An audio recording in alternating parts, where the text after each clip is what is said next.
За хоёр асуулт байгаа. Энэ ерөн зүгээр манай одоо хэрэглээний нийт хэрэглээний хэдэн хувь нь дизелийн төш байдیں۔ Хэдэн хувь нь А92 бензин байдیں۔ Тэг яг нөгөө дизелийн төш дийлэнх нь нөгөө аж ахуйн байгууллагад хэрэгжилж байгаа шүү дээ уулуурхай. За тэдэр дээр илүү зохилт очих гээд байна уу? Эсвэл иргэд дээр илүү зохилт очих гээд байна уу гэж нэгт хариулж өгөөч. За хоёрдугаар саяхан бид нар чи нөгөө евро стандартаар шилжиж нээр ингээл А92 чинь пупа гэдэг хэлсэн. Одоо энэ нөгөө шилж хിവэр юу одоо энэ нөхцөл байдлаас болоод болж гин үү? За энийг бас хариулж өгөөч. За ер нь бол зөв олон улсын прогнозоор бол энэ 3-7 хоног дотор энэ орхиторын нөхцөл байдал бол бас тайвшрах, хэвлэрлэх тал руугаа явна гэсэн мэдээлүүд засагдж байна.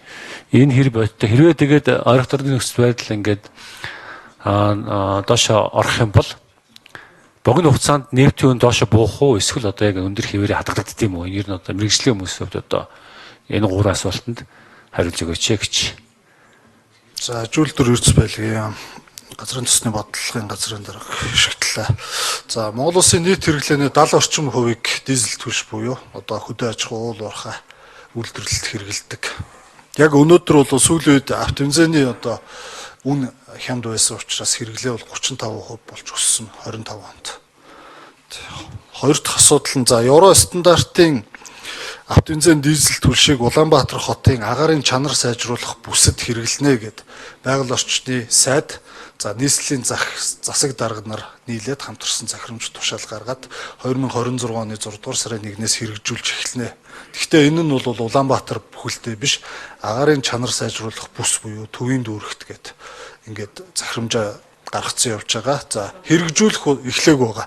Хэрэгжүүлэх бол боломжтой. Гэхдээ өнөөдрийн зах зээлийн нөхцөл байдал дээр харахад бол Евро 5 стандартын 92 автобензиний үн бол маш өндөр байна. Тэгэхээр энэ асуудал бас эргэж харах боломжтой гэж бодож байна.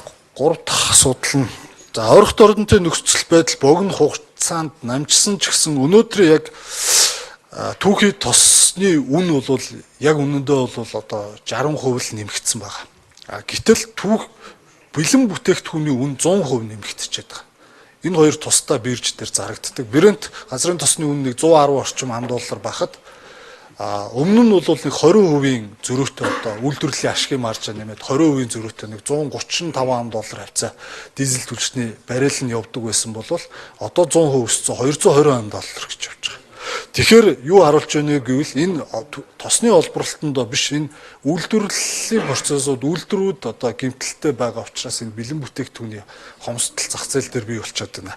За эндээс дүгнэлт хийж харуул магадгүй 3-7 хоногийн дараа дайн дуусч болно. Гэхдээ энэ үйлдвэрийн одоо нөхөн засвар үйлчлэгээ бол хагас жил доотол нь үргэлжилнэ. Энэ докторгүй байдал бол дайн дууссан тохиолдолд доотол нь хагас жилээр дид бүтцийн эвдрэл гэмтлийг нөхөн сэргээх нь тийм бол хурдан бол боломжгүй гэж